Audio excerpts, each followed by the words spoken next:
శుభప్రదం జయప్రదం.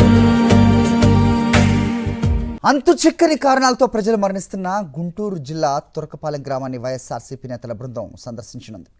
అక్కడి పరిస్థితులను పరిశీలించి గ్రామస్తులకు భరోసా ఇవ్వనున్నారు. ప్రభుత్వం తక్షణమే చిత్తశుద్ధితో స్పందించేలా ఒత్తిడి తెస్తామని వైఎస్ఆర్సీపీ నేతలు తెలిపారు. ప్రజల ప్రాణాలను కాపాడటంలో కూటమి సర్కార్ విఫలమైందన్నారు మాజీ ఎమ్మెల్యే గోపిరెడ్డి శ్రీనివాసరెడ్డి. తురకపాలెంలో ప్రజలు ఎందుకు చనిపోతున్నారో కూడా ప్రభుత్వం గుర్తించలేకపోతుందన్నారు. ప్రభుత్వ అధికారుల మధ్య సమన్వయం లేదని ధ్వజమెత్తారు. తురకపాలెం గ్రామంలో గత 6 నెలల నుంచి సుమారు 45 మంది చనిపోవడం జరిగింది. ఇది కారణమని చెప్పలేకపోతున్నందుకు ఈ ప్రభుత్వం పూర్తిగా విఫలమైందనేది వాస్తవం.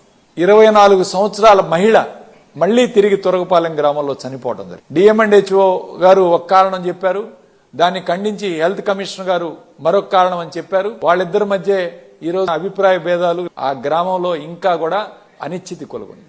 అక్కడున్న ప్రజలకి ఒక భరోసా ఇవ్వాలి, ఒక నమ్మకం కదిలించాలి. దానికి కారణం ఏంటో ఈ ప్రభుత్వం చెప్పాలి అనే ఉద్దేశంతో వైఎస్ఆర్ కాంగ్రెస్ పార్టీ కూడా మా టీం అందరం కూడా కలిసి మళ్లీ తిరిగి తురకపాలెం గ్రామం వెళ్తున్నాం.